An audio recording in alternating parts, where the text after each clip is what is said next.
रचेंद्र मुंदड़ा और आप देख रहे हैं हमारा YouTube channel C Rachendra Mundada's classes. So am I audible? Comment करके बताइए जल्दी जल्दी whether the stream is going proper so that we can start early. जल्दी जल्दी मुझे कमेंट करके बताइए ताकि हम जो है वो इमीडिएटली आपके साथ लाइव जुड़े हुए हैं या नहीं। कमेंट करके बताइए हमको, please let me know so that we can start with the revision. Yes, let us wait for some students to join, then we will start with the revision of your chapter number 5 का जो second session है उसके revision के साथ जो है हम लोग स्टार्ट करेंगे। up till the time you people respond, I'll just open up and keep the charts ready.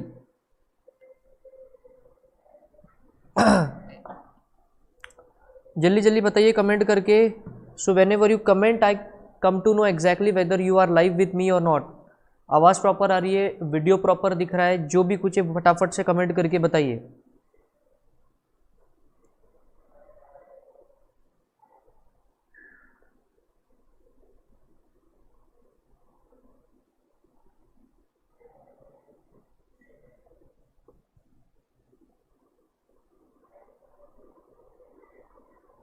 I guess कुछ स्टूडेंट्स जो है वो देख रहे हैं बट कमेंट नहीं कर रहे हैं।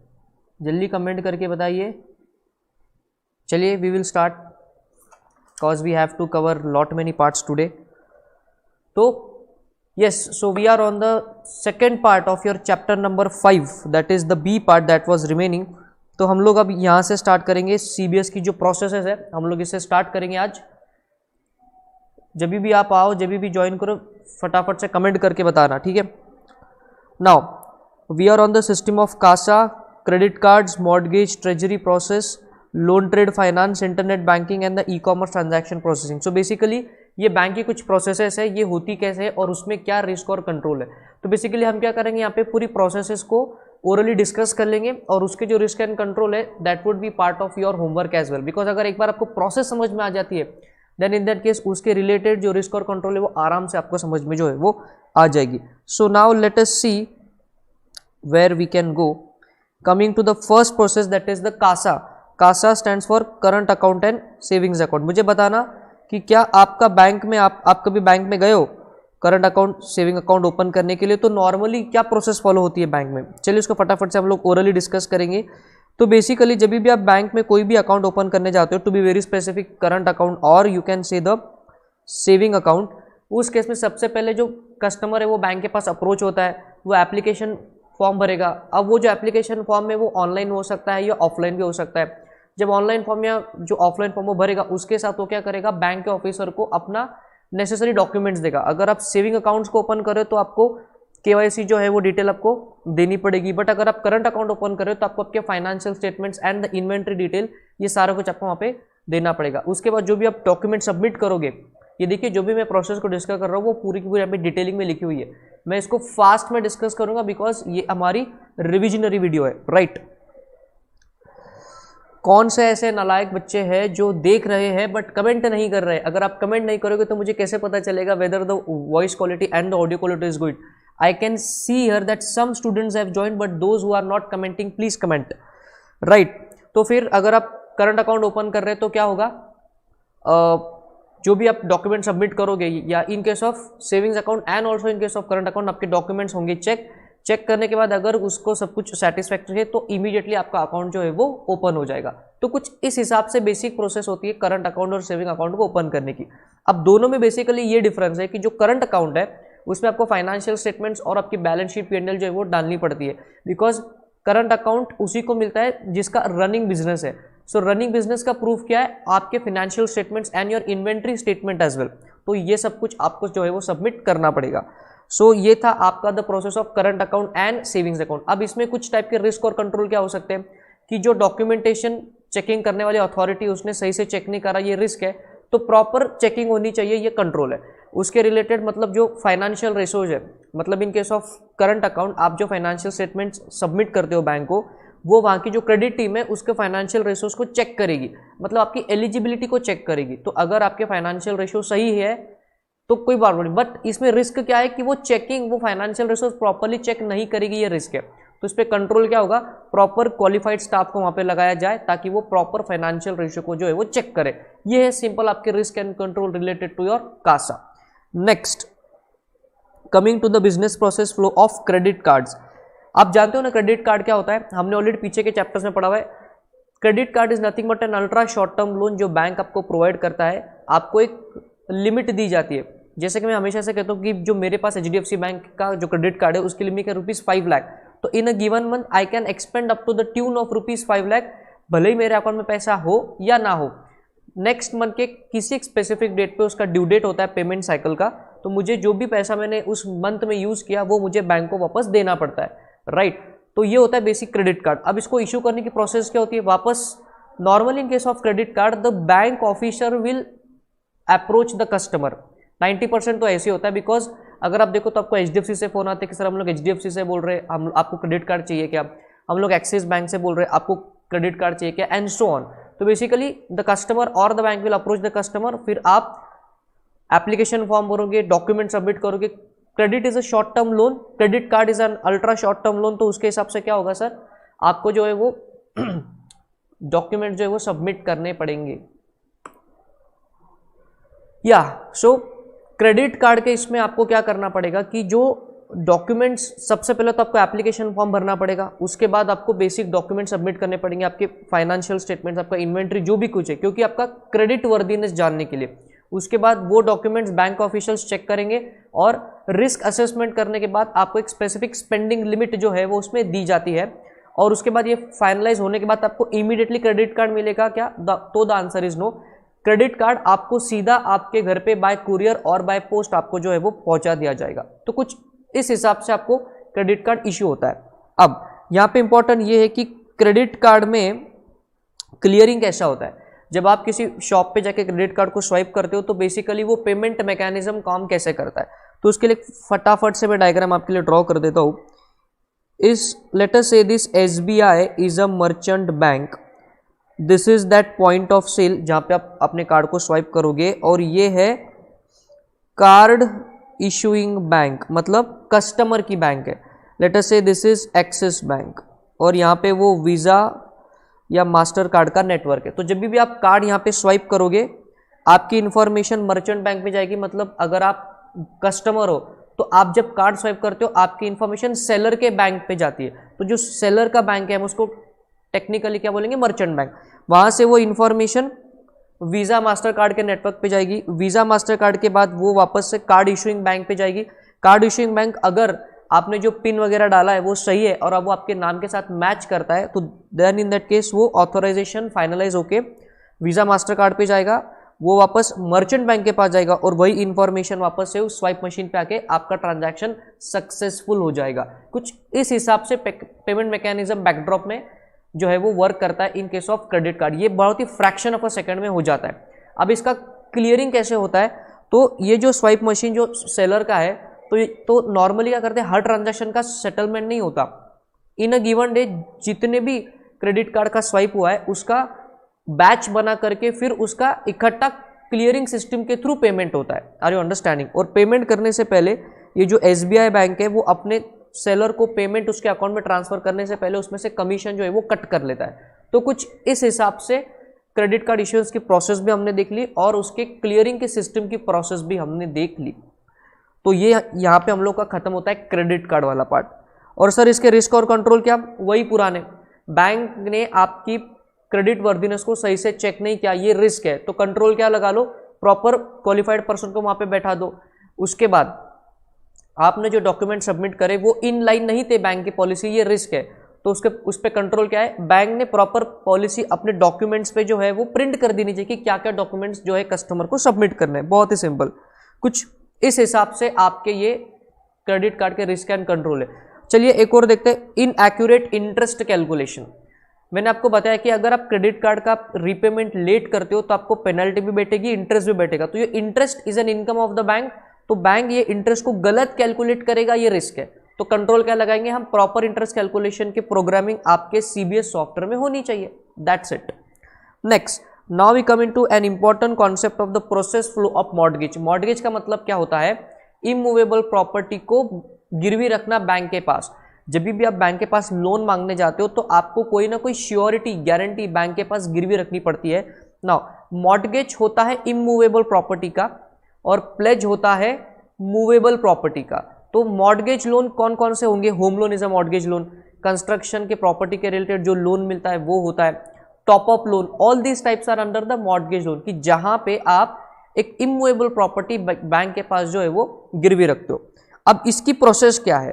प्रोसेस डिस्क्रिप्शन को बड़ी ध्यान से सुनिए, मैं आपको फटाफट से डिस्कस कर देता हूं। सबसे पहले the borrower will approach the bank, then the loan officer will explain the various types of loan products to the customer, then the customer will choose one product और उसके अकॉर्डिंगली वो क्या करेगा? एप्लीकेशन फॉर्म भरेगा और जो necessary documents है उसको वो बैंक को हैंड ओवर करेगा।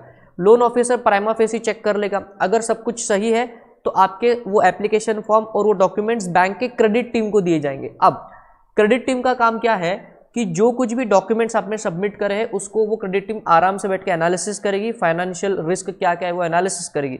नाउ लेट अस से एन एग्जांपल, हमारे केस में जो बोरोवर है उसने बोला कि मेरी जो लैंड है वो मैं गिरवी रखने वाला हूँ, तो बेसिकली ये लैंड की वैल्यू कितनी है और ये लैंड सही में बोरोवर के नाम पे है क्या गवर्नमेंट रिकॉर्ड्स में, ये दोनों चीज़ों को इंडिपेंडेंटली कौन कंफर्म करेगा? बैंक अपने चार्टर्ड इंजीनियर के थ्रू और अपने एडवोकेट्स के थ्रू।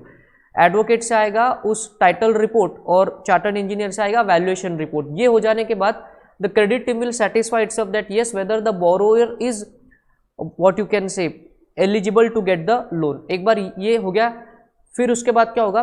ऑपरेशंस टीम को ये क्रेडिट टीम इसको रेकमेंड करेंगे कि ठीक है अब ये जो बोरोवर है ये लोन के लिए एलिजिबल है, इसको आप बुला लो। ऑपरेशन टीम क्या करेगी? एक ड्राफ्ट सैंक्शन लेटर बनाएगी। ड्राफ्ट सैंक्शन लेटर बोरोवर के साथ डिस्कस किया जाएगा। सैंक्शन लेटर में क्या होता है sir? Amount of loan, amount of interest, EMI, सारे टर्म्स एंड कंडीशन वहाँ पे लिखे होते हैं। बोरोवर के साथ वो डिस्कशन होंगे, अगर बोरोवर को कुछ टर्म्स एंड कंडीशन में दिक्कत आती है तो वहाँ पे उतना चेंज करेंगे, अगर नहीं आती है तो फिर वहाँ पे फाइनल सैंक्शन लेटर बोरोवर को दिया जाएगा। सैंक्शन लेटर पे साइन करेगा कौन? मैनेजर, बट इसका पूरा लेखा जोखा किसने रख रखा है? बैंक के लोन ऑफिसर ने। Are you understanding this? Correct.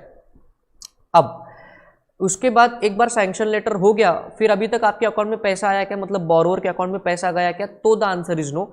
Now एक बार फिर ये ऑपरेशंस टीम क्या करेगी? डिसबर्समेंट टीम के पास आपका सैंक्शन लेटर देगी। डिसबर्समेंट का मतलब होता है अब फाइनली वो लोन बोरोवर को जो है वो दिया जाएगा। तो कुछ इस हिसाब से पूरे की पूरे मॉर्गेज लोन की जो है वो प्रोसेस होती है। जब सैंक्शन लेटर साइन होता है उसी टाइम पे मॉर्गेज डीड वगैरह भी एग्जीक्यूट होती है। सर मॉर्गेज डीड क्या होती है? जो प्रॉपर्टी अपने बैंक के साथ गिरवी रखी है, हमारे एग्जांपल में बोरोवर ने लैंड को गिरवी रखा था, तो उसका एग्जीक्यूशन डीड, उसका मॉर्गेज डीड वहाँ पे एग्जीक्यूट होगा सैंक्शन लेटर के स्टेज पे। तो कुछ इस हिसाब से ये लोन की जो है वो प्रोसेस होती है इन case of mortgage loan. Clear? Right. बस इतना ही एक्सप्लेनेशन वहाँ पे जो है वो पॉइंट्स में लिखा हुआ है। अब इसके रिलेटेड रिस्क कंट्रोल क्या, आप आराम से इसको पढ़ सकते हो अपने पार्ट पे, that is a part of your homework, because मैंने आपको प्रोसेस को एक्सप्लेन कर दिया। एक बार लॉजिक क्लियर हो गया तो उस चीज के रिलेटेड जो रिस्क और कंट्रोल है वो बहुत ही इजीली हो जाते हैं। Next, treasury process. ट्रेजरी का मतलब होता है बैंक की अपनी तिजोरी। क्या बैंक को अपनी लिक्विडिटी, अपनी एसेट मैनेजमेंट, रिस्क मैनेजमेंट करना पड़ेगा। बैंक के एसेट साइड्स में क्या आएगा?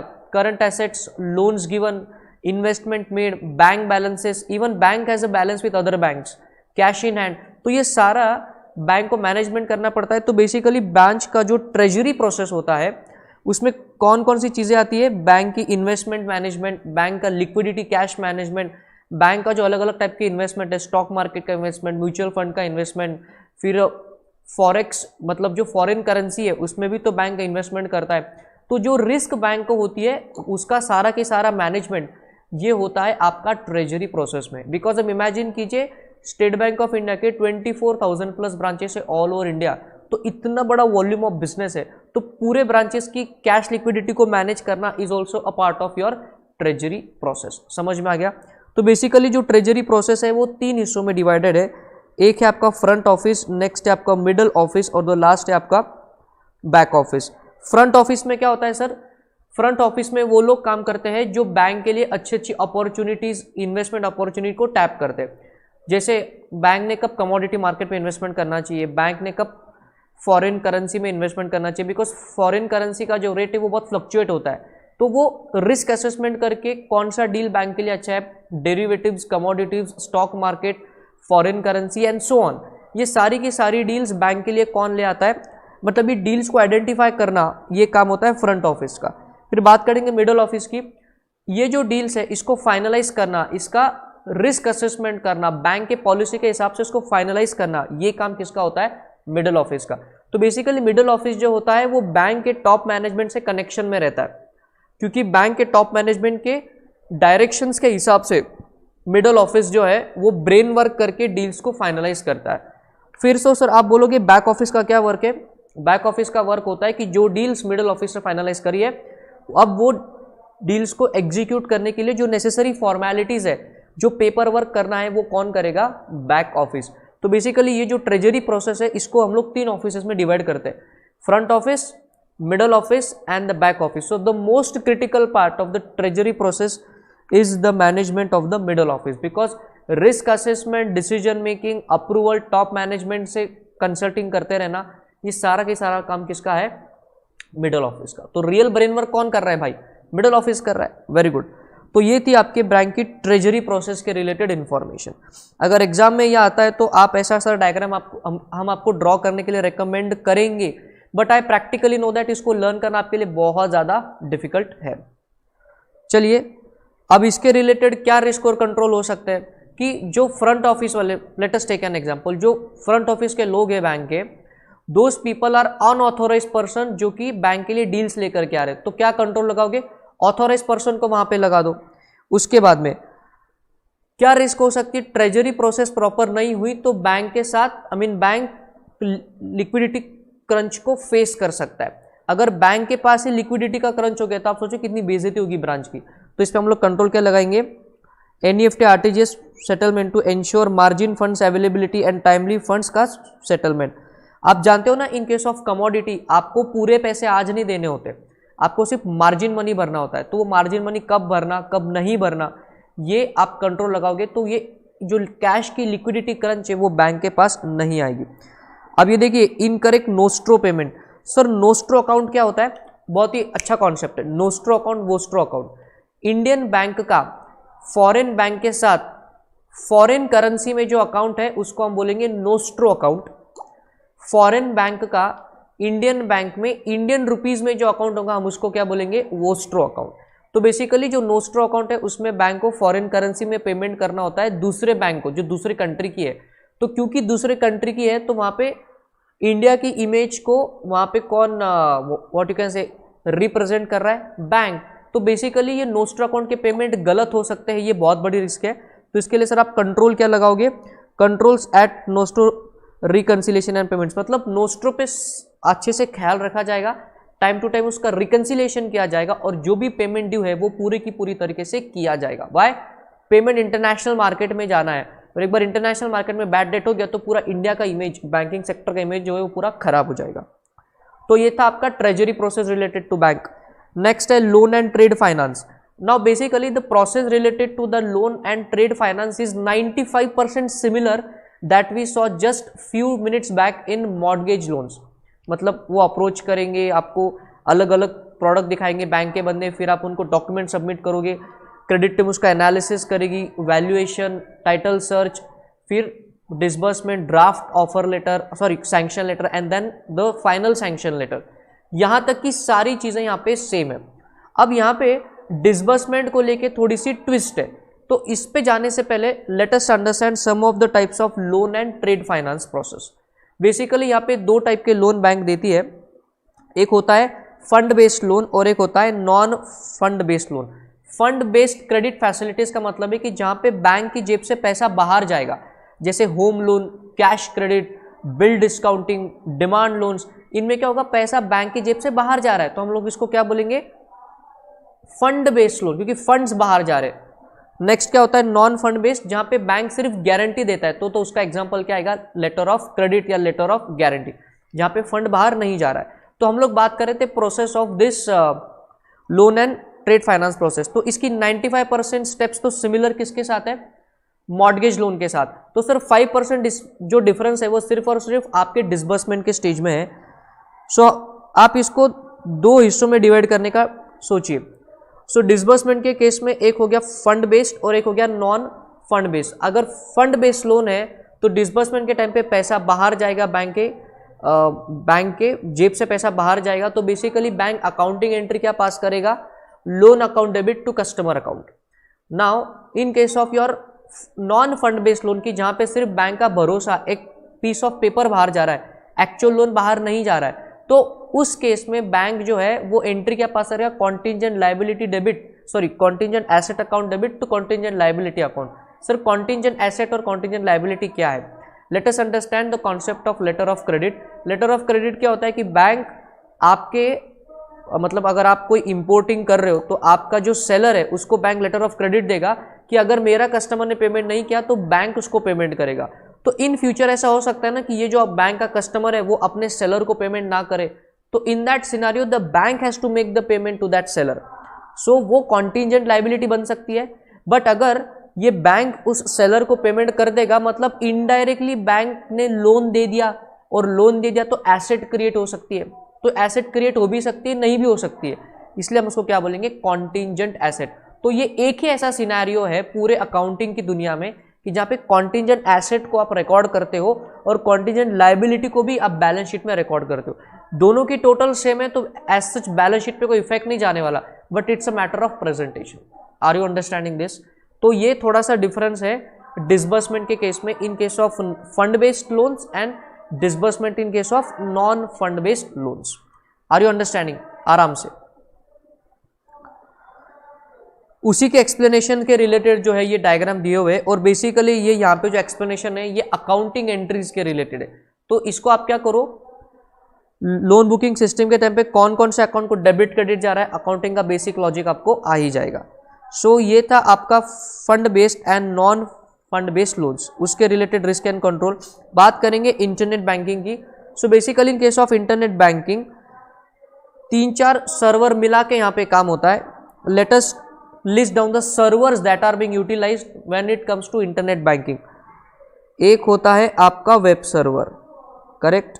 नेक्स्ट होता है आपका internet banking channel server, internet banking database server, internet banking application server, और एक होता है सेंट्रल डेटाबेस।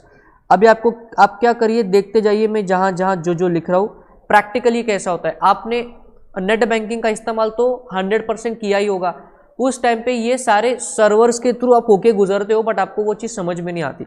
सबसे पहले जब आप बैंक के वेबसाइट पे जा रहे हो तो सबसे पहला स्टेप आपका पड़ता है वेब सर्वर पे। उसके बाद आप लॉगिन आईडी के पेज पे जाते हो। लॉगिन आईडी के पेज पे आप क्या करते हो, अपना लॉगिन आईडी पासवर्ड डालते हो। तो बेसिकली वो जो लॉगिन आईडी का पेज है that is your internet banking channel server. अब आपने जो लॉगिन आईडी पासवर्ड डाला वो आपका जो इन्फॉर्मेशन है वो इंटरनेट बैंकिंग डेटाबेस सर्वर पे सेव्ड है।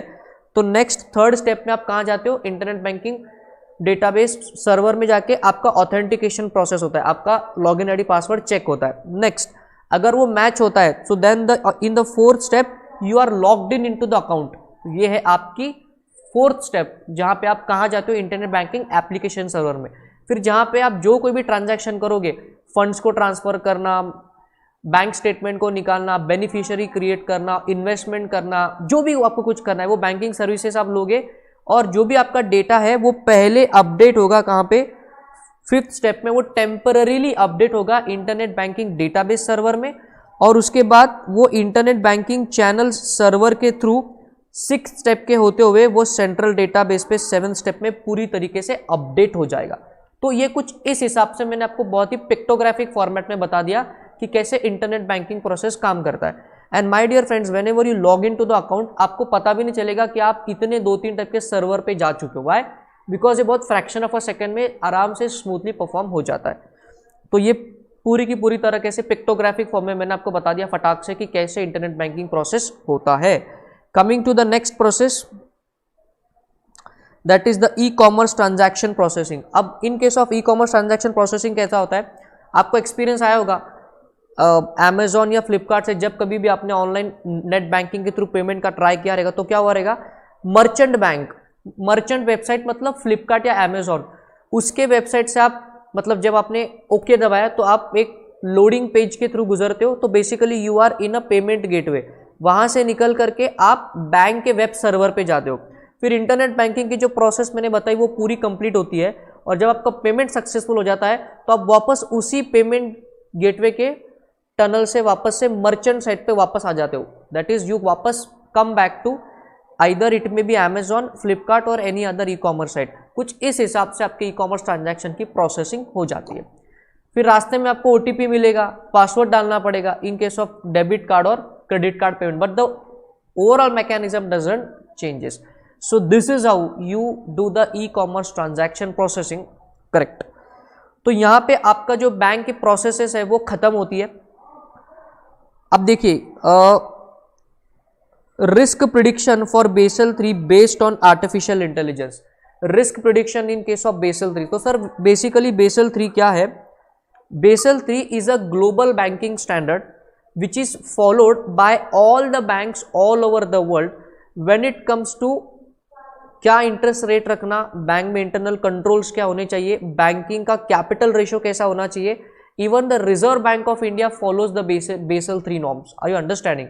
तो उसमें आर्टिफिशियल का इंटेलिजेंस का ये मतलब है कि Basel 3 which is a global banking standard, उसमें जो कुछ भी लिखा हुआ है वो सारा की सारा रूल्स एंड रेगुलेशन आपके सीबीएस में भी होता है। तो आपका सीबीएस को ऐसे प्रोग्राम किया हुआ है कि वो बेसल 3 के नॉर्म्स को ऑटोमेटिकली कंप्लाई करते रहेगा।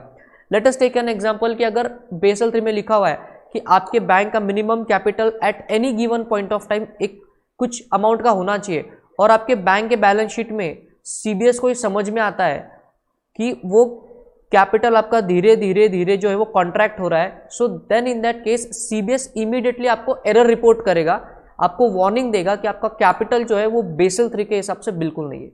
This is the concept of artificial intelligence for the compliance of Basel 3 using CBS. Are you understanding? Good. Regulatory compliance की बात करेंगे तो basically in case of regulatory compliance आपके चैप्टर 5 के सिलेबस में क्या क्या है? You have RBI, you have banking regulation act, you have negotiable instruments act, you have IT act and you also have the prevention of the money laundering act। तो let us फटाफट से एक एक को कवर करेंगे। सबसे पहले हम लोग जाएंगे बैंकिंग रेगुलेशन एक्ट, इसका ईयर है 1949। कुछ बहुत इंटरेस्टिंग बातें बैंकिंग रेगुलेशन एक्ट के लिए रिलेटेड मैं आपको बता देना चाहता हूँ। Banking regulation act is that act which regulates all the banks in India. मतलब अगर आपको इंडिया में बैंक खोलनी है तो आपको बैंकिंग रेगुलेशन एक्ट से लाइसेंस लेना पड़ेगा। बैंकिंग रेगुलेशन एक्ट ही वो एक्ट है जो आरबीआई को पावर देता है कि तुम सेंट्रल बैंक हो इंडिया की। RBI is the mother of all banks in India, it is being considered the central bank of India.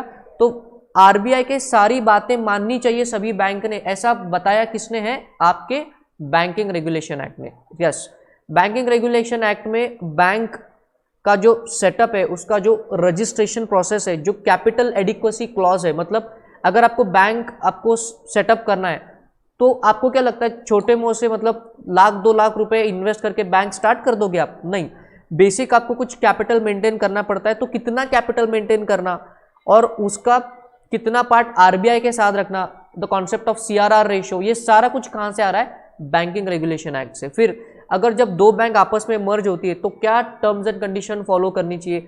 Merger and acquisition in the larger interest of the financial sector होना चाहिए। ये कौन decide करता है? Banking regulation act. और सभी जो भी फर्म्स इंडिया में बैंकिंग का बिजनेस कर रही है, उन्होंने अपने नेम में बैंक इस वर्ड का इस्तेमाल करना चाहिए। ये भी कहां लिखा हुआ है? बैंकिंग रेगुलेशन एक्ट में। जैसे ICICI bank, HDFC bank, union bank, bank of Baroda, are you understanding this? State bank of India. तो जो भी बैंकिंग का बिजनेस करेगा उसको उसके नाम में बैंक इस वर्ड का इस्तेमाल करना कंपलसरी है। ऐसा कहां लिखा हुआ है? बैंकिंग रेगुलेशन एक्ट में।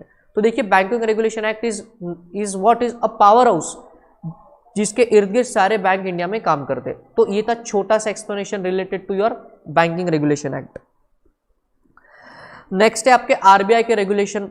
इसकी एक इंटरेस्टिंग फैक्ट मैं आपको बता दूं, आरबीआई की जो एक्ट है, that act came into existence in the year 1934, April 1934, but RBI was setup on 1st of April 1935। ये आपके नॉलेज के लिए मैंने बात बताई, जनरल नॉलेज के लिए, कि ये जो आरबीआई की एक्ट है ये कब आया? अप्रैल 1934, बट एक्चुअल आरबीआई कब सेटअप हुआ? अप्रैल 1935। सो बेसिकली आरबीआई की अपनी अलग एक्ट है और आरबीआई को ज्यादा पावर कहां से मिल रही है? बैंकिंग रेगुलेशन एक्ट में, बिकॉज सभी बैंक्स ने आरबीआई की बात माननी चाहिए, ऐसा आरबीआई एक्ट में नहीं लिखा हुआ है, ऐसा बैंकिंग रेगुलेशन एक्ट में लिखा हुआ है। Are you understanding? So whenever you have to study banks and RBI, आपको दोनों एक्ट एक साथ रखने पड़ेंगे। अब आरबीआई के इंडस्ट्री में, आई मीन आरबीआई का इकोनॉमी में क्या रोल है, ये मुझे बताने की आपको जरूरत नहीं है, ऑलरेडी आपको पता ही है, बट फॉर्मेलिटी के तौर पे आईसीआई ने आपको 3 चीजें बताई है, की functions of RBI, monetary authority in the country. So what do you understand by the term monetary authority? ये जो बैंक के लेंडिंग रेट्स होते हैं, जो सीआरआर का रेशियो होता है, repo rate, reverse repo rate, ये जो अलग अलग टाइप के बैंकिंग के टर्म्स है, ये इंडिया में कौन सेट करता है? आरबीआई। डॉलर का जो रुपये के हिसाब से जो रेट है, उसको स्टेबलाइज करने में भी रोल किसका होता है? आपके आरबीआई का। RBI also act as a banker to the government. Are you understanding? Next, regulatory and supervisor of the financial system. जब इंडिया में मोदी जी ने 2016 में डिमोनेटाइजेशन को अनाउंस किया था, उस टाइम पे आरबीआई रोजाना बेसिस पे रूल्स को बदल रही थी। जैसे स्टार्टिंग में उन्होंने बोला कि आप सिर्फ 4000 रुपीज की ओल्ड नोट्स को न्यू नोट्स में कन्वर्ट कर सकते हो, फिर उन्होंने उसी लिमिट को गिरा के 2500 किया, फिर वापस से उसको बढ़ा के कितना किया, तो उन्होंने 4000। तो बेसिकली ये जो चीजें हैं, ये कौन करता है? ये मॉनिटरी सिस्टम को देख के इमीडिएट डिसीजन मेकिंग कौन करता है? आरबीआई। इश्योर ऑफ करेंसी, ये तो कोई बोलने की बात ही नहीं है। जो इंडियन करेंसी है उसको प्रिंट करना और उसको इश्यू करने का राइट किसके पास है? रिजर्व बैंक ऑफ इंडिया के पास। Are you understanding? So these are some of the important key function related to RBI. Next we come to the negotiable instruments act 1881। ये भी काफी बुजुर्ग एक्ट है। सो बेसिकली यहाँ पे आपको क्या पढ़ना है? छोटा सा रेफरेंस है बस। निगोशिएबल इंस्ट्रूमेंट्स कौन कौन से होते हैं? Cheque, promissory notes and I guess bill of exchange and so on. So basically जो चेक है वो निगोशिएबल इंस्ट्रूमेंट है, बट चेक जब क्लियरिंग में जाता है तो सिर्फ फिजिकल चेक नहीं जाता, चेक की इलेक्ट्रॉनिक कॉपी जाती है। उस इलेक्ट्रॉनिक कॉपी को हम लोग कहते हैं truncated cheque. So basically that truncated cheque goes through the CBS का सिस्टम। Are you understanding? तो इसीलिए छोटा सा रेफरेंस यहाँ पे आया हुआ है कि सीबीएस सिस्टम में ट्रंकेटेड चेक को प्रोटेक्शन में रखने के रिलेटेड जो है वो प्रोटेक्शन लेवल, सिक्योरिटी लेवल होनी चाहिए। ऐसा क्यों? बिकॉज निगोशिएबल इंस्ट्रूमेंट्स एक्ट में मतलब इस ट्रंकेटेड चेक का रेफरेंस आया। तो क्या सर वो सिक्योरिटी वहां होती है? हाँ, 100% होती है। कमिंग नेक्स्ट, अब बात करेंगे सबसे पहले आईटी एक्ट की और फिर सेशन के लास्ट में बात किसकी करेंगे? आपके मनी लॉन्ड्रिंग एक्ट के रिलेटेड। तो सबसे पहले हम लोग आईटी एक्ट की तरफ बढ़ेंगे। अब आईटी एक्ट का इंट्रोडक्शन आपको देने की जरूरत नहीं, ऑलरेडी चैप्टर 1 में हमने इसको देखा हुआ है, बट जो स्टूडेंट्स अभी अलग से चैप्टर 5 को देख रहे हैं उनके लिए मैं बता दूं, आईटी एक्ट अगर इंडिया में नहीं होता, सबसे पहले तो आईटी एक्ट का ईयर है 2000।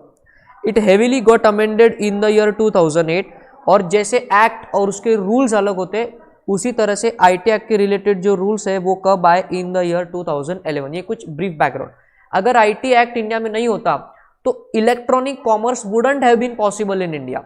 डिजिटल सिग्नेचर को लीगल वैलिडिटी किसने दिया? आईटी एक्ट ने।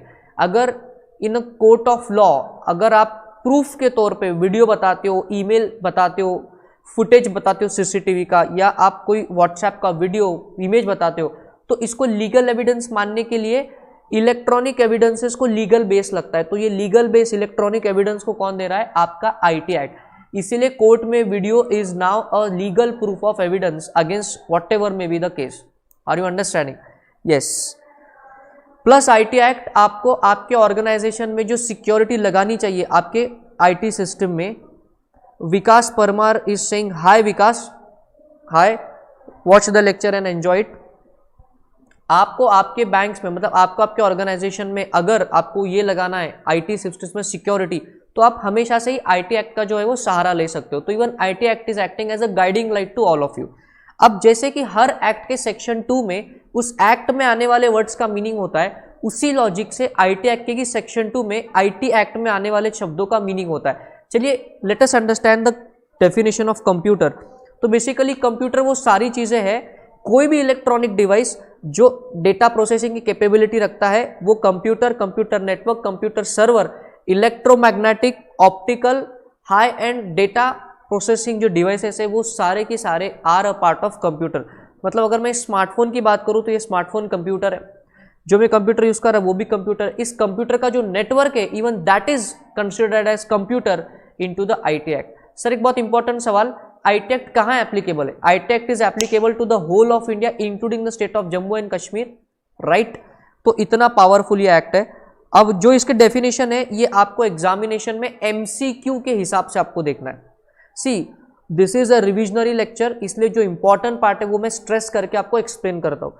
जो पार्ट इजी है और मैं जानता हूँ कि आप अपने एंड पे कर सकते हो वो हम यहाँ पे कवर नहीं करते। जैसे कि जो डेफिनेशन है, अभी ये कोई आपकी जूनियर केजी के एग्जाम तो है नहीं कि चलो बेटा एक्सेस का डेफिनेशन लिख के बताओ। This is a professional level exam जहाँ पे एमसीक्यू एप्लीकेशन चेक होगा। तो बेसिकली एमसीक्यू के एंगल से आपको क्या करना है, एक बार तो भी इन डेफिनेशंस को पढ़ना है। तो आपको एमसीक्यू कैसे आ सकते हैं ये आपको जो है वो डेफिनेशंस वहाँ बता देंगे और बोलेंगे बताइए इसमें से ये किसका डेफिनेशन है, कंप्यूटर का, एक्सेस का, कंप्यूटर नेटवर्क का, या डेटा या इंफॉर्मेशन का। तो अगर एक बार आपने डेफिनेशन पढ़ लिया तो आप एमसीक्यू को आराम से जो है वो हैंडल कर सकते हो। सो ये डेफिनेशन को अपने एंड पे आराम से पढ़ना। Cyber crimes, sir cyber crimes क्या होता है? जैसे हैकिंग करना, वायरस इंप्लांट करना, डेटा को डिलीट करना, डेटा को चुराना, this all are a part of cyber crime.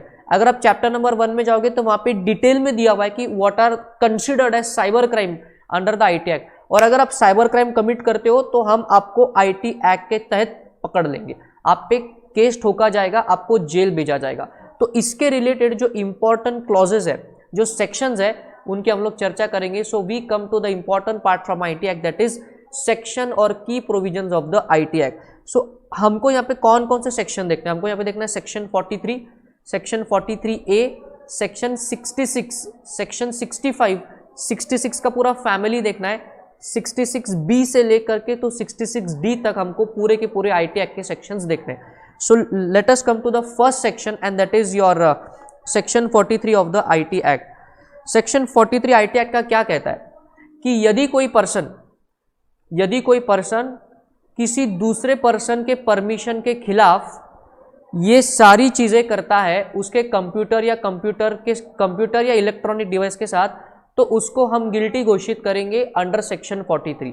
Sir वो क्या क्या चीजें हैं जिसके करने से सेक्शन 43 के तहत आप पे केस बन सकता है? तो वो है आपका विदाउट परमिशन एक्सेस करना, कंप्यूटर को चुरा लेना, उसके डेटा को डैमेज कर लेना, आपने खुद किया या किसी और से करवाया, तो हम दोनों को क्या करेंगे, सेक्शन 43 के अंदर जो है वो पकड़ लेंगे। Are you understanding? अभी इसको मैंने टेबुलर फॉर्म में दिया है कि इसमें सजा कितनी होगी और इसमें फाइन कितनी होगी। तो ये सेक्शन 43 में नहीं दिया हुआ है, इसके लिए आपको रीड करना पड़ेगा सेक्शन 66, जो कि यहाँ पे आप सबके सामने मौजूद है। तो सेक्शन 66 क्या कहता है कि यदि आप सेक्शन 43 में गिल्टी माने जाते हो तो उस केस में आपको 3 साल के लिए जेल जाना पड़ सकता है या फिर आपको 5 लाख तक का जो है वो जुर्माना भरना पड़ सकता है। Are you understanding this? So section 43 read with section 66, पूरा कंप्लीट नॉलेज आपको आ जाएगा। तो ये था section 43 and section 66 of the IT act. Next is the section 43A। अब चैप्टर 1 में हमने कॉन्सेप्ट पढ़ा है अबाउट एसपीडीआई, एसपीडीपी नहीं, SPDI, sensitive personal data information. Computer की दुनिया में आईटी एक्ट में कुछ स्पेशल टाइप के डेटा को स्पेशल दर्जा दिया गया है। सर वो कौन कौन सा डेटा है कि जिसको एसपीडीआई का दर्जा दिया हुआ है? आपके पासवर्ड, आपका सेक्सुअल ओरिएंटेशन मतलब मेल या फीमेल, आपका mental health condition, physiological condition, आपका मेडिकल हिस्ट्री, आपका मेडिकल रिपोर्ट, आपका फाइनेंशियल डेटा एंड आपका बायोमेट्रिक इंफॉर्मेशन। ये टाइप के इंफॉर्मेशन को क्या बोला गया है? एसपीडीआई। बिकॉज ये जो इंफॉर्मेशन है ये कोई भी पर्सन के रिलेटेड बहुत प्राइवेट होती है और इसका मिसयूज नहीं होना चाहिए, इसीलिए आईटी एक्ट में ऐसी इंफॉर्मेशन को स्पेशल दर्जा दिया गया है। उस स्पेशल दर्जे का क्या नाम है? एसपीडीआई। आ गया समझ में? Very good. अब सेक्शन 43A क्या बोलता है कि यदि कोई बॉडी कॉर्पोरेट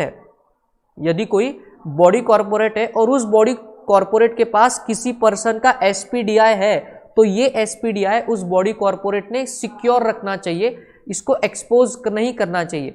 आगे बताता हूं, अगर बॉडी कॉर्पोरेट के नेग्लिजेंस की वजह से, लापरवाही की वजह से अगर किसी पर्सन का एसपीडीआई एक्सपोज हो जाता है और वो किसी थर्ड पर्सन उसका फायदा ले लेता है, तो नुकसान ओरिजिनल पर्सन को होगा। तो इस केस में बॉडी कॉरपोरेट को हम लोग जो है वो गिल्टी घोषित करेंगे अंडर सेक्शन 43A। सर क्या कोई एग्जांपल दे सकते हो? यस, जब आप डीमैट अकाउंट ओपन करते हो किसी भी कंपनी, कोई भी ब्रोकर के साथ, तो आपका आईडी, पासवर्ड, आपका डेट ऑफ बर्थ, ये सारा इंफॉर्मेशन चला गया, तो आपका जो एसपीडीआई है वो वहाँ पे चला गया, तो वो जो ब्रोकर है हम उसको बॉडी कॉर्पोरेट बोलेंगे। अगर उसने आपका ये डेटा किसी तीसरे को बेच दिया और वो कोई तीसरा उसने आपके इस एसपीडीआई का गलत इस्तेमाल किया, तो हम स्टॉक ब्रोकर पे, उस बॉडी कॉर्पोरेट पे सेक्शन 43A के अंडर केस फाइल कर सकते हैं। समझ में आ गया? देखिए आज की दुनिया में आईटी एक्ट का नॉलेज होना बहुत जरूरी है, because we are living in a digital world. तो किस ऑफेंस की क्या सजा है ये आईटी एक्ट से पता चलती है। Next, coming to section 65, tampering with the computer source document. Sir यहाँ पे मैंने एक वर्ड को हाईलाइट किया है, that is computer source code. Infosys, TCS, Tech Mahindra, ये जो सॉफ्टवेयर कंपनीज, इनका क्या काम होता है? लोगों को सॉफ्टवेयर बना के देना। तो वो जो लोगों को सॉफ्टवेयर बना के दिया है उसका एक मेन कॉपी इन कंपनीज के पास होता है, वो किसी और को नहीं देते, because that is their business secret. इसी बिजनेस सीक्रेट को हम बोलते हैं कंप्यूटर सोर्स कोड। तो ये कंप्यूटर सोर्स कोड अगर कोई चुरा लेता है, आईटी कंपनीज का एम्प्लॉय या कोई दूसरा पर्सन, तो उसको हम लोग सेक्शन 65 के तहत पकड़ सकते हैं। और अगर वो सेक्शन 65 में पकड़ा गया तो उसको 3 साल की सजा हो सकती है और 2 लाख तक का जुर्माना हो सकता है। समझ में आ गया? Very good. अब बात करेंगे सेक्शन 66 की family, 66B, 66C, 66D and 66E। So let us come to the concept of 66B। क्या कहता है? सेक्शन 66B बड़ा इंपॉर्टेंट है। ये कहता है कि यदि तुम्हारे किसी दोस्त ने कंप्यूटर को चुराया है और उस चुराए हुए कंप्यूटर को उसने तुम्हारे पास रखा है, समझ लो तुम्हारे किसी दोस्त ने कंप्यूटर को चुराया है और उस चुराए हुए कंप्यूटर को उसने तुम्हारे पास रखा है और तुमको ये पता है कि ये चोरी का कंप्यूटर है, तो दोस्त को तो हम सेक्शन 43 में पकड़ेंगे, आपको हम सेक्शन 66B में पकड़ेंगे। बिकॉज चोरी का साथ देने वाला भी चोर कहलाता है, चोरी का साथ देने वाला भी चोर कहलाता है। विकास बोल रहे हैं सर साउंड प्रॉब्लम आ रही है। Vikas, is it now properly audible? Is it audible? Comment करके बताइए, इज इट ऑडिबल? अब बात करेंगे सेक्शन 66C की, punishment for identity theft. Punishment for identity theft, sir ये क्या होता है? अगर आपका आईडी पासवर्ड कोई पर्सन चुरा लेता है और उसका गलत इस्तेमाल करता है, तो बेसिकली आपकी आइडेंटिटी चुरा ली गई, तो उसको हम लोग सेक्शन 66C में पकड़ेंगे और अगर उसमें पकड़ा तो उसको 3 साल तक की जेल होगी और 1 लाख रुपए तक का जुर्माना भरना पड़ सकता है। Section 66D talks about punishment for cheating by personation. अगर सोशल मीडिया वेबसाइट्स पे या कहीं भी कोई डिजिटली आपकी फेक प्रोफाइल बना के कुछ गलत सलत चीज़ें करता है, तो उसको हम सेक्शन 66D में पकड़ेंगे और उसको 3 साल तक की सजा और 1 लाख तक का जुर्माना जो है वो भरना पड़ सकता है। Section 66E talks about a very important thing. अगर कोई पर्सन आपका गलत वीडियो, आपकी गलत इमेज कहीं पे जाके उसको एक्सपोज करता है, उसका गलत इस्तेमाल करता है कि जिससे आप हैरेसमेंट फील करो, तो इस केस में उस पर्सन पे आप सेक्शन 66E में केस फाइल कर सकते हो और अगर जब वो गिल्टी घोषित होता है तो उसको 3 साल की सजा हो सकती है और ₹2 लाख तक का जुर्माना भरना पड़ सकता है। तो ये थी आपके सेक्शन 66 की family, 66B, 66C, 66D and 66E। Examination के एंगल से this is the recent amendment section 43A in your examination, तो इस पे क्वेश्चन आना काफ़ी ज़्यादा संभव है। तो बेसिकली इस पे एमसीक्यू भी बोलता है आईसीआई, प्रोविजंस दे देगा और आपको बताएगा बताइए ये आईटी सेक्शन का कौन सा, आईटी एक्ट का कौन सा सेक्शन है। ऐसे भी एमसीक्यू आईसीआई ने जो इसको डेवलप किया हुआ है, तो एक बार रीडिंग करना तो आपका बनता है। या फिर वो पूछेंगे कि कौन से सेक्शन के अगेंस्ट पेनल्टीज या जेल जाने की जो प्रोविजंस है वो कौन कौन सी है। सो बेसिकली आपको उसको भी जो है वो ध्यान रखना है, ठीक है। तो बेसिकली यहाँ पे आपका आईटी एक्ट भी खत्म होता है। अब लास्ट में हम लोग चलेंगे मनी लॉन्ड्रिंग पे। लास्ट में हम लोग किस पे चलेंगे? मनी लॉन्ड्रिंग पे। लास्ट में हम लोग किस पे चलेंगे? मनी लॉन्ड्रिंग पे। तो सर बेसिकली मनी लॉन्ड्रिंग क्या होता है? See, money laundering is nothing but an act जहां से पर्सन अपने ब्लैक मनी को व्हाइट मनी में कन्वर्ट करता है, अपने डर्टी मनी को क्लीन मनी में कन्वर्ट करता है। जो मनी उसके पास ब्लैक में है, ब्लैक मनी का मतलब क्या होता है कि जो ऑफिशियल आपके बुक्स ऑफ अकाउंट में रिकॉर्डेड नहीं है, it is not on paper but it is physically present there. तो उसको पेपर पे लाने के लिए, उसको अकाउंटिंग एंट्रीज करके वाइट करने के लिए जो आप चीज़ें करते हो उसको हम लोग क्या बोलेंगे, मनी लॉन्ड्रिंग। अब मनी लॉन्ड्रिंग की नॉर्मली होती है 3 stages, placement, layering and integration. Placements में क्या होता है, जैसे जब मनी लॉन्ड्रिंग वही करता है कि जिसको बहुत बड़ा झोल करना है। अगर आपको छोटा मोटा सा ही फ्रॉड करना है तो फिर उस केस में आप मनी लॉन्ड्रिंग नहीं करोगे। आपको जब बड़ा lakhs and crores of rupees black money है और उसको व्हाइट मनी में कन्वर्ट करना है, then in that case people go through the route of money laundering. ये होता कैसे, इसकी बड़ी सिंपल सी कहानी है। इसका एक बहुत ही अच्छा एनिमेटेड सा वीडियो मैंने ऑलरेडी अपने यूट्यूब चैनल पे जो है वो अपलोड किया हुआ है, आप वहां से ढूंढ के उसको देख लेना। यहाँ पे रिविजनरी वीडियो है, इसको मैं काफ़ी फटाफट से आपको एक्सप्लेन करूंगा। अगर किसी पर्सन के पास बहुत सारा ब्लैक मनी है तो वो कैसे मनी लॉन्ड्रिंग करता है। सबसे पहले होता है प्लेसमेंट। क्या होता है कि ये जो कैश है, ये जो हार्ड कैश है, इसको बॉक्सेस में भर के टैक्स हेवन कंट्रीज में जो है इसको स्मगल किया जाता है। मतलब स्मगलिंग तो आप जानते हो, विदाउट रिकॉर्ड शिप्स के थ्रू आप इसको फिजिकली दूसरे कंट्रीज में अपने दोस्तों के पास भेजते हो। तो ये होगी पहली स्टेप्स, उसको हम लोग बोलते हैं प्लेसमेंट। नेक्स्ट होता है लेयरिंग। लेयरिंग का मतलब होता है अब वो जो आपके दोस्त टैक्स हेवन कंट्रीज में, क्योंकि वो एक टैक्स हेवन कंट्री है तो वहां पे नॉर्मली कोई हिसाब किताब पूछने वाला नहीं है। लेयरिंग का मतलब है ये जो कैश अब तुम्हारे दोस्तों को मिली है, अब वो सर टैक्स हेवन कंट्रीज कौन हो सकती, दुबई हो सकता है, सिंगापुर हो सकता है, आर यू अंडरस्टैंडिंग, हांगकांग भी हो सकता है। तो यहाँ पे आपके दोस्तों को पैसे मिलेंगे आपके, अब वो क्या करेंगे, उसकी लेयरिंग करेंगे। मतलब उनके पास हार्ड कैश आई है क्योंकि आपने स्मगलिंग करी है, इसी हार्ड कैश को बैंक में भरेंगे, वापस विड्रॉ करेंगे, फिर विड्रॉ करके स्टॉक मार्केट में इन्वेस्टमेंट करेंगे, फिर उसको विड्रॉ करेंगे, फिर उसी से फिक्स एसेट को खरीदेंगे, फिर उससे विड्रॉ करेंगे। तो बेसिकली ये 2-3 टाइप के उन्होंने जेन्युइन ट्रांजैक्शंस कर लिए। तो अब ये मनी जो है, जो पहले अनएक्सप्लेन्ड मनी था, अब ये एक्सप्लेन्ड मनी में कन्वर्ट हो चुका है because you have done so many transactions. तो ये होती है लेयरिंग। अब आपके सारे दोस्त इस लेयरिंग के प्रोसेस को करेंगे। और इंटीग्रेशन का मतलब है अभी आप इंडिया में बैठे हो, आप क्या करोगे, फर्जी कंपनियां बना लोगे। You will make up shell companies, और इन शेल कंपनीज में अभी आपके फॉरेन के दोस्त फॉरेन इन्वेस्टर बनकर उसमें इन्वेस्टमेंट करेंगे। और आप जानते हो कि इक्विटी इन्वेस्टमेंट आने पे इंडिया में कोई भी टैक्स नहीं है, और जो इक्विटी का मनी है आपको पहले उसको डालना पड़ता है, शेयर एप्लीकेशन मनी डालना पड़ता है बैंक में। तो जो ब्लैक मनी था वो ऑटोमेटिकली व्हाइट मनी कन्वर्ट होके आपके फर्जी कंपनियों के बैलेंस शीट में इक्विटी के नाम से खड़ा हो गया। This complete thing is called as money laundering. तो वो जो स्टेप है जहां पे आपके दोस्त वो पैसा इंडिया में इन्वेस्ट करते हैं आपके फर्जी कंपनियों में, that step is called as integration. समझ में आया? तो कुछ इस हिसाब से होती है मनी लॉन्ड्रिंग की 3 stages, placements, layering and integration. तो ये था मनी लॉन्ड्रिंग होती कैसे। अब इसको प्रोटेक्ट करना चाहिए ना, इसको प्रोटेक्ट करना चाहिए।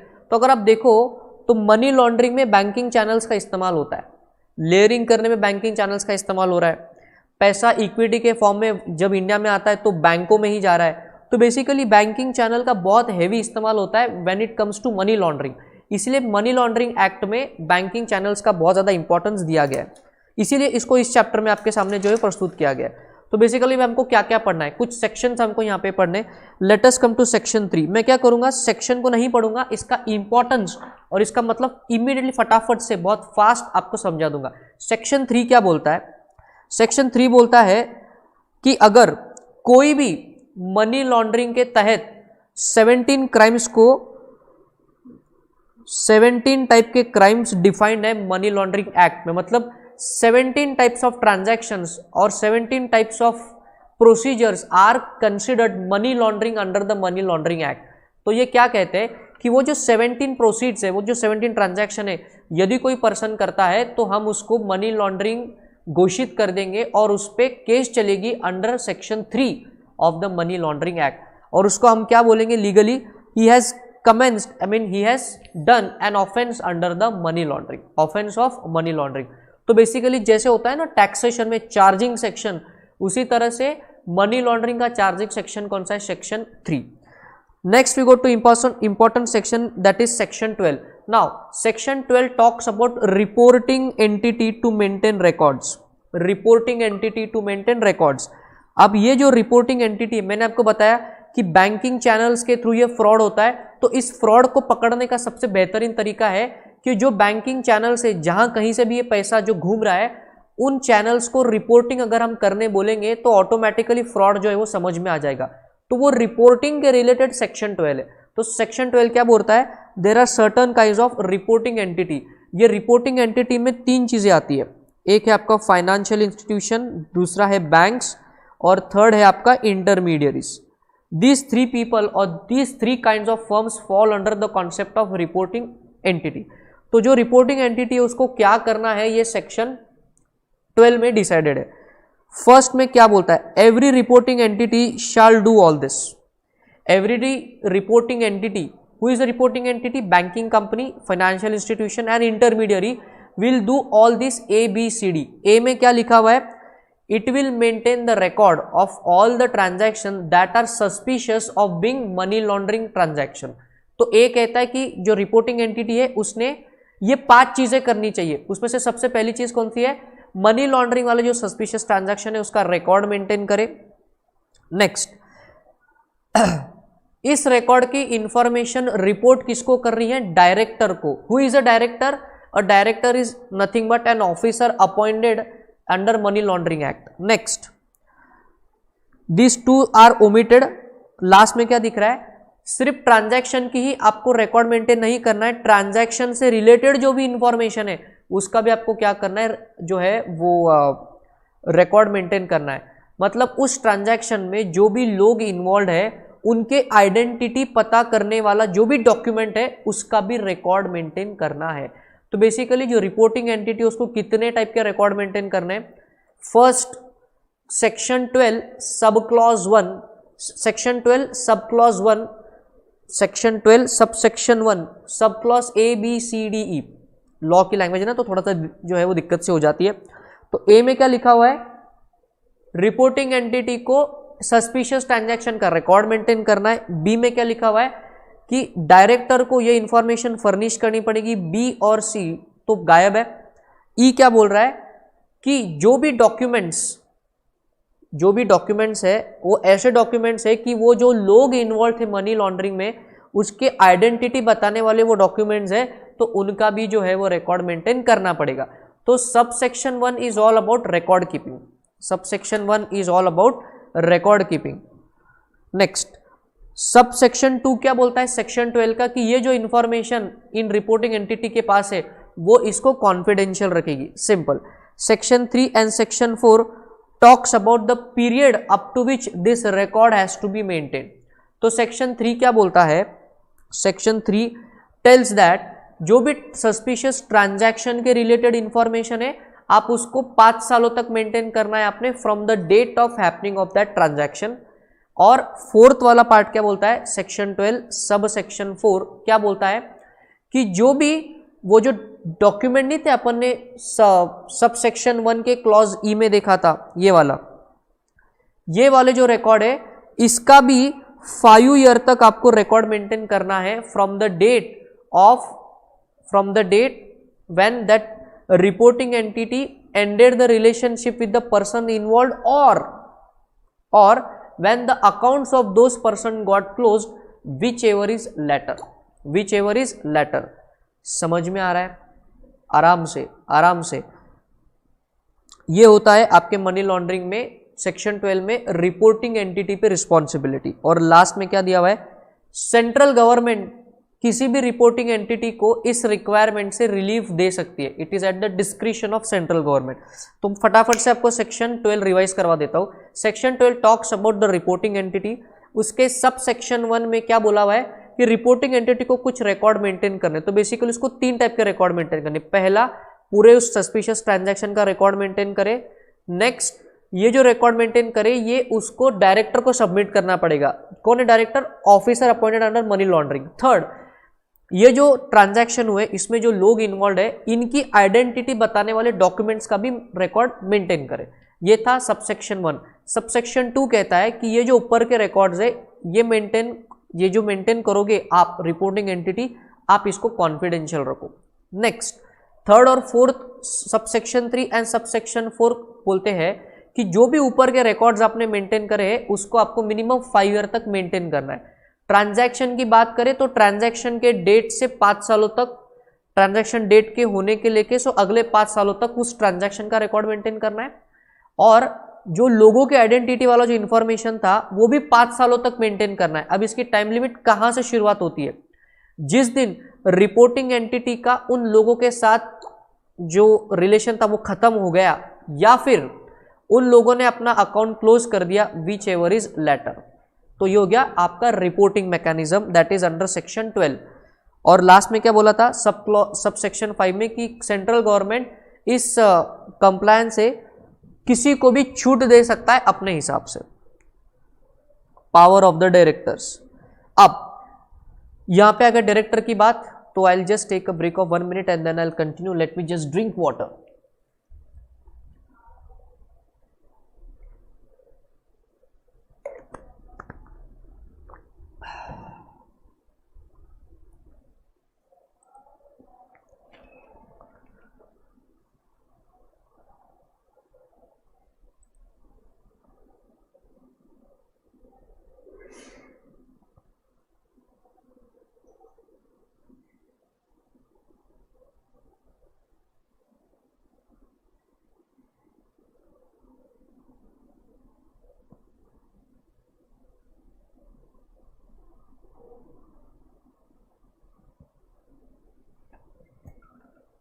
सो नाउ हमने जो सेक्शन 12 में देखा ना, डायरेक्टर उसकी क्या पावर्स है, वो सारी की सारी पावर यहाँ पे इस आपके मनी लॉन्ड्रिंग के सेक्शन में दी हुई है। तो section 13 sub clause A 1A and 1B, इसमें क्या पावर्स है? तो जो डायरेक्टर है उसके पास पावर है कि कोई भी रिपोर्टिंग एंटिटी पे वो जाके इंक्वायरी कर सकता है अगर उसको ठीक लगे, ऐसा सब सेक्शन 1 में लिखा हुआ है। सेक्शन 1A में क्या लिखा हुआ है कि अगर डायरेक्टर को ये ठीक लगता है तो वो उस रिपोर्टिंग एंटिटी को ऑर्डर कर सकता है कि तुम अपने रिकॉर्ड्स का ऑडिट करवा लो एक अकाउंटेंट से। अब now who is an accountant under money laundering act? तो एक chartered accountant is an account under the money laundering act. So let us से वो डायरेक्टर किसी बैंक को बोल सकता है कि जो भी तुमने मनी लॉन्ड्रिंग के ट्रांजैक्शन का रिकॉर्ड मेंटेन कर रहा है, मेरे को उस पर डाउट है, तो डू वन थिंग, किसी चार्टर्ड अकाउंटेंट से तुम उसको जो है वो ऑडिट करवा लो। अब वो जो चार्टर्ड अकाउंटेंट है वो कौन होगा? He would be a CNAG empanelled chartered accountant. समझ में आ गया? नेक्स्ट 1B में क्या लिखा हुआ है? ये जो ऑडिट का खर्चा होगा, इसका ये खर्चा कौन बेयर करेगा? तो that would be the government इसका खर्चा बेयर करेगा। तो बेसिकली ये रिकॉर्ड कीपिंग, इंक्वायरी, उसके ऑडिट के रिलेटेड जो डायरेक्टर की पावर है, ये सब क्लॉज 1 में दी हुई है। Moving to section 13 sub clause 2। Section 13 के सब क्लॉज 2 में क्या बोलता है? अगर जो डायरेक्टर इस मनी लॉन्ड्रिंग के केस को हैंडल कर रहा है उसको अगर ठीक लगता है तो वो ये चीजें कर सकता है। वो वार्निंग देख सकता है, किसी भी रिपोर्टिंग एंटिटी को अपने हिसाब से वार्निंग इशू कर सकता है। नेक्स्ट, वो जो रिपोर्टिंग एंटिटी है उसकी मैनेजमेंट, उसका डायरेक्टर या उसका कोई भी एम्प्लॉय जो उस रिपोर्टिंग एंटिटी को मैनेज कर रहा है, उसको स्पेसिफिक रूल्स एंड रेगुलेशन को फॉलो करने के लिए ऑर्डर दे सकता है। नेक्स्ट, डायरेक्टर को अगर ठीक लगे तो वो रिपोर्टिंग एंटिटी को बोल सकता है कि तुम पीरियोडिकली मेरे को लगने वाले सारे रिपोर्ट्स तुम सबमिट करो, ऐसा ऑर्डर भी वो डायरेक्टर रिपोर्टिंग एंटिटी को बोल सकता है। और लास्ट, ये अपनी ऑर्डर से उस रिपोर्टिंग एंटिटी पे मॉनिटरी पेनल्टी लगा सकता है, रिपोर्टिंग एंटिटी पे या उसके मैनेजमेंट पे या उसके डायरेक्टर पे या उसके एम्प्लॉय पे मॉनिटरी पेनल्टी लगा सकता है। कितनी पेनल्टी लगाएगा सर? Minimum 10,000, maximum 1 lakh, minimum 1,000, maximum 1 lakh. Are you understanding? तो सेक्शन 13 सब क्लॉज 2 में डायरेक्टर की पावर को और विस्तार से बताया गया। क्या क्या पावर्स है? वो रिपोर्टिंग एंटिटी को वार्निंग दे सकता है, वो रिपोर्टिंग एंटिटी के जो मैनेजमेंट, डायरेक्टर, एम्प्लॉय, उनको रूल्स को कंप्लाई करने के लिए कंपलसरी बोल सकता है। अगर उनको फिर भी उस पर भरोसा नहीं हो रहा है तो डायरेक्टर उनसे पीरियोडिक रिकॉर्ड्स मंगवा सकता है चेकिंग करने के लिए। और अगर ये लोग नहीं सुनते हैं तो डायरेक्टर उन पे मॉनिटरी पेनल्टी लगाएगा। कितनी? Minimum 10,000 and maximum 1 lakh. बात क्लियर हो गई? Very good. और जो भी इसके ऑर्डर की कॉपी है, ये डायरेक्टर उस एंटिटी को, रिपोर्टिंग एंटिटी को या उसके मैनेजमेंट, डायरेक्टर, एम्प्लॉय, उन सबको ये ऑर्डर देगा। ये पावर किसमें? उसको सेक्शन 13 सब सेक्शन 3। समझ में आ गया? Very good. तो ये डायरेक्टर की पावर है under section 13 of the prevention of the money laundering act. अब बात करेंगे सेक्शन 63 की। Section 63 talks about punishment for fall information और failure to give information. Section 63 sub clause A क्या बोलते हैं कि any person willfully maliciously giving false information so causing arrest or search to be made under this act shall on conviction be liable to imprisonment for a term which may extend to 2 years or with a fine which may extend to 50,000 or both। आपने वो अक्षय कुमार की special 26 movie देखी क्या? उसमें वो क्या करते हैं, फेक इनकम टैक्स ऑफिसर्स बन के लोगों के जो बिजनेसेस पे जो वो रेड गिराते और पैसा कलेक्ट करते हैं। तो ऐसा मनी लॉन्ड्रिंग के एक्ट में भी प्रोविजन है। सेक्शन 63 सब सेक्शन 1 क्या कहता है कि कोई भी पर्सन खुद को अगर झूठ मूठ का ऑफिसर बताता है, मतलब वो अगर किसी के घर चला जाए और बोले कि मैं मनी लॉन्ड्रिंग एक्ट का ऑफिसर हूं और इस ऐसा झूठ मूठ का प्रिटेंड करके वहां पे रेड करेगा, तो हम उसको सेक्शन 63 सब सेक्शन 1 में पकड़ेंगे। और अगर यदि वो पकड़ा जाता है तो उसको जेल हो सकती है 2 सालों के लिए, या उसको मॉनिटरी फाइन बैठ सकती 50,000 रुपए की, या बोथ। समझ में आ गया? तो ये था सब सेक्शन 1। सब सेक्शन 2 क्या कहता है, अगर कोई पर्सन ये 3 गलतियां करता है तो उसको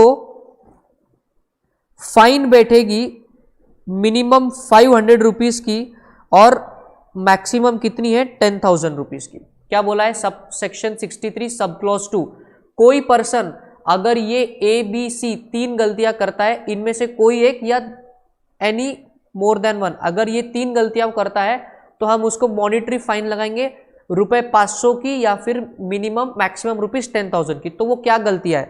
सबसे पहला मनी लॉन्ड्रिंग का केस चल रहा था और उसको एज अ विटनेस वहां पे बुलाया गया और उससे कुछ सवालात किए गए। उसने सच बोलना चाहिए था बट उसने झूठ बोला।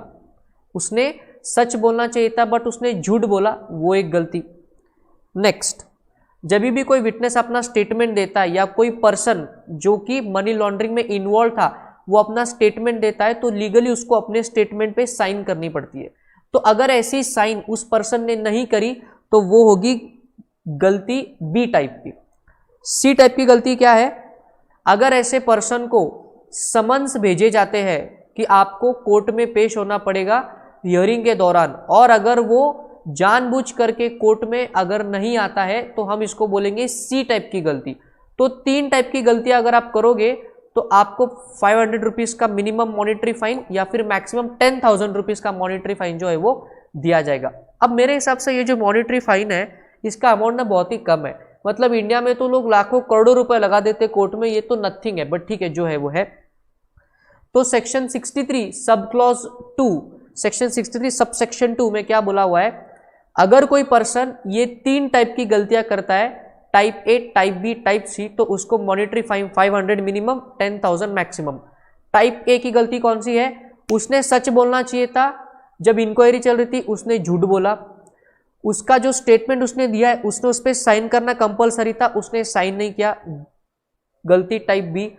एंड व्हाट इज गलती टाइप सी, उसको कोर्ट ने समन भेजे कि तुमको हाजिर होना पड़ेगा, हियरिंग चालू जब रहेगी तब वो हाजिर नहीं रहा जानबूझ करके, तो दैट वुड बी योर गलती टाइप सी। तीनों ही टाइप की गलती के लिए फाइन कॉमन है, 500 rupees minimum fine, 10,000 rupees maximum fine, simple. Section 63 sub clause sub section 3 क्या कहता है कि ये जो ऊपर गलतियों की जो पेनल्टी है वो तभी बैठेगी, मतलब वो ठोकने से पहले उस पार्टी को अपॉर्चुनिटी ऑफ बीइंग हर्ड दिया जाएगा। वो कहते हैं ना, आपने मूवीज में देखा होगा, जो मुजरिम होता है उसको बोलते हैं कि तुमको अपने सफाई में कुछ कहना है, उसको हम लोग बोलते हैं अपॉर्चुनिटी ऑफ बीइंग हर्ड। तो ये अपॉर्चुनिटी ऑफ बीइंग हर्ड उस पर्सन को भी दिया जाएगा। नेक्स्ट, वो क्या बोलते हैं कि वो जो गलती थी ना टाइप सी की, कि जहां पे उसको कोर्ट में बुला रहे थे और वो बुलाने पर भी नहीं आ रहा था, तो उसको इस मनी लॉन्ड्रिंग एक्ट में तो सजा देंगे ही देंगे, उसको section 174 of the Indian penal code इसके तहत भी सजा मिलेगी। मतलब जो गलती टाइप सी है वो बहुत खतरनाक है। बिकॉज आपने कोर्ट के ऑर्डर का डिसऑनर किया है, तो उस केस में आपने दोनों टाइप की पेनल्टी लगेगी, एक तो मनी लॉन्ड्रिंग वाली पेनल्टी जो कि मिनिमम 500 या मैक्सिमम 10,000, और दूसरी इंडियन पिनल कोड का सेक्शन 174 के तहत भी आपको ठोक देंगे। समझ में आ गया? तो ये था section 63, punishment for furnishing false information और not at all furnishing any information. Are you understanding this point? Please comment करके बताइए। अब section 70, that is the last section from this chapter and the last part from your revisionary lecture. Section 70 क्या बोलता है कि ये जो money laundry का झोल झपाटा जो हम लोग अभी तक जो डिस्कस कर रहे हैं, इस झोल को करने वाला अगर एंटिटी कोई कंपनी है तो उस केस में, क्योंकि वो कंपनी है बट कंपनी तो एक नॉन लिविंग पर्सन है, उसको चलाने वाला तो उसका मैनेजमेंट, डायरेक्टर या ऑफिसर है, तो इस केस में lifting of the corporate veil का कॉन्सेप्ट इस्तेमाल करके, भले ही वो फ्रॉड कंपनी के नाम पे हुआ है बट जो लोग उसके लिए जिम्मेदार है उन लोगों को भी हम सेक्शन 3 के तहत गिल्टी घोषित करेंगे। ऐसा कहां पे लिखा हुआ है? सेक्शन 70। तो basically section 70 specifically talks about offences of money laundering by body corporates, offences of money laundering by companies. तो क्योंकि कंपनी तो आर्टिफिशियल लीगल पर्सन है, तो इस केस में उसको भी पकड़ेंगे और उसके उस टाइम पे जो लोग उस कंपनी के अफेयर्स को डील करने के लिए रिस्पॉन्सिबल थे, मैनेजमेंट, डायरेक्टर, ऑफिसर, उसको भी हम लोग पकड़ेंगे। बराबर। अब उसके एक प्रोविजन यहां पे दिया हुआ है, हम इसको बोलेंगे दिस इज अ प्रोविजो। ये क्या बोलता है? यदि वो डायरेक्टर, वो मैनेजमेंट, वो ऑफिसर ये प्रूव कर देता है कि ये जो मनी लॉन्ड्रिंग का जो प्रॉब्लम हुआ है इसमें मेरी कोई भी गलती नहीं थी, मैंने इसके लिए अप्रूवल दिया ही नहीं था, तो हम इसको बाइज्जत बरी कर देंगे। ये कहां लिखा हुआ है? सेक्शन 70 सब सेक्शन 1। ग्रेट। सब सेक्शन 2 में क्या बोला हुआ है? सब सेक्शन 2 में क्या बोला हुआ है? Let us understand. Where a contravention of any of the provision of this act or any rule, direction or order is being made has been committed by company and it is proved that the contravention has taken place with the consent, underline and highlight the term consent, is attributable to the negligence on the part of director, manager, secretary or officer or any other company, such director, manager or officer shall also be deemed to be guilty of the contravention and shall be liable to be proceeded against accordingly। Again ऊपर जो लिखा वही नीचे लिखा हुआ है, यहां पे थोड़ा सा और स्पेसिफिक हो गए। वो director, manager, secretary, other officer, इसको मैं हाईलाइट कर देता हूं। Director, manager, secretary, other officer. अगर ये प्रूव हो गया कि ये जो मनी लॉन्ड्रिंग का जो झोल है ये इनके ही what you can say permission से हुआ है, तो कंपनी को तो हम पकड़ेंगे ही, कंपनी में तो जुर्माना लगाएंगे, इन पे भी केस लगेगा, इनके भी प्रोसीडिंग होगी, इन पे भी पेनल्टी लगेगी। समझ में आ रहा है? बराबर। अब इस केस में कंपनी कौन है उसका जस्ट एक डेफिनेशन आपको दिया हुआ है।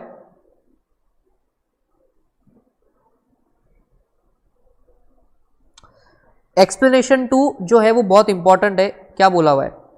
For the removal of doubts it is hereby clarified that a company may be prosecuted notwithstanding whether the prosecution or conviction of any legal jurisdictional person shall be contingent on prosecution or conviction of any individual।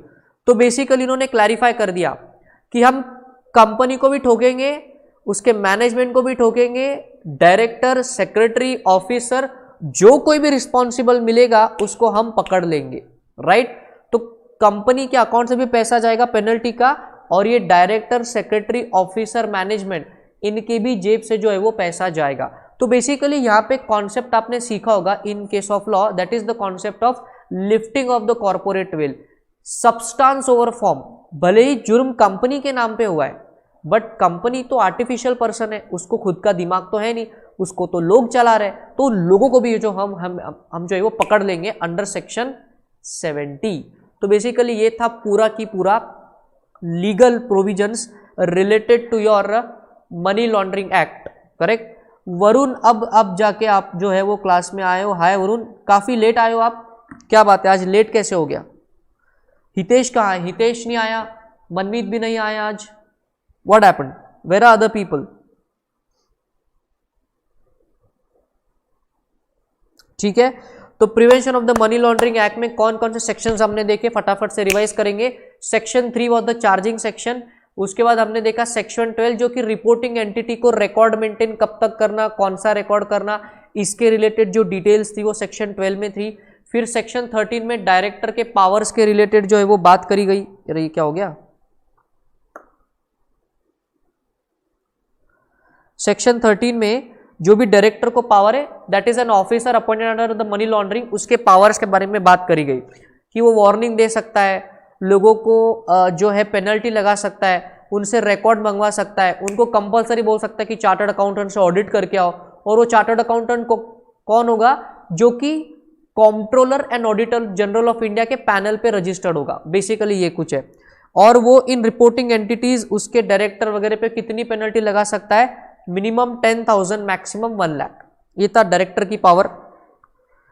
Then section 63 was about punishment to person जो कि झूठ बोलते हैं, जो कि क्या करते हैं, फॉल्स इंफॉर्मेशन जो है वो स्प्रेड करते हैं। सबसे पहला पर्सन कौन है? जो कि जानबूझ करके गलत इंफॉर्मेशन दे रहा है। सब सेक्शन 2 में क्या बोला गया कि अगर ये 3 टाइप की आप गलती करते हो तो आपको मिनिमम ₹500 या मैक्सिमम ₹10,000 की फाइन आपको लगेगी। 3 टाइप की गलती। आप पहली टाइप की गलती कौन सी? आपने झूठ बोला। दूसरी टाइप की गलती वो कौन सी? जो अगर आपने बोला उस लीगल स्टेटमेंट पे आपने साइन नहीं किया। और तीसरी गलती सबसे भयानक है, कोर्ट ने आपको समन्स भेजे थे, आप वहां पे गए नहीं, तो बेसिकली आप पे 2 टाइप की पेनल्टी लगेंगी अगर आप सी टाइप की गलती करते हो। तो कौन सी 2 टाइप की पेनल्टी? एक तो मिनिमम 500, मैक्सिमम 10,000 जो कि मनी लॉन्ड्रिंग एक्ट है, and the second is Indian penal code IPC का सेक्शन 174 के तहत आपको उड़ा देंगे, मतलब पेनल्टी लगा देंगे। एंड यस, अगर आपने जुर्म किया है स्टिल आपको अपॉर्चुनिटी ऑफ बीइंग हर्ड दिया जाएगा। मतलब हम आपको बोलेंगे, आपको क्या अपने को सफाई में कहना है। कुणाल मकवाना आए हुए हैं, good evening Kunal. Right, section 70 की हम लोग बात करेंगे। सेक्शन 70 क्या कहता है? Section 70 talks about the concept of lifting of the corporate veil. क्या कहता है? यदि कोई कंपनी फ्रॉड करती है, बट क्योंकि कंपनी तो नेशनल लीगल पर्सन है तो हम उसको तो पेनल्टी लगाएंगे, बट उसका जो मैनेजमेंट है अगर वो भी उसमें इन्वॉल्व है, उसका मैनेजमेंट, डायरेक्टर, सेक्रेटरी, ऑफिसर, सब के सबको पकड़ के हम जो है कोर्ट में घसीटेंगे और उनको इस prevention of the money laundering act में जो भी पेनल्टी है, प्रोसीडिंग है, वो उन पे भी चलेगी। तो it is a classic example of the use of the concept of lifting of the corporate veil. Right guys, तो भाई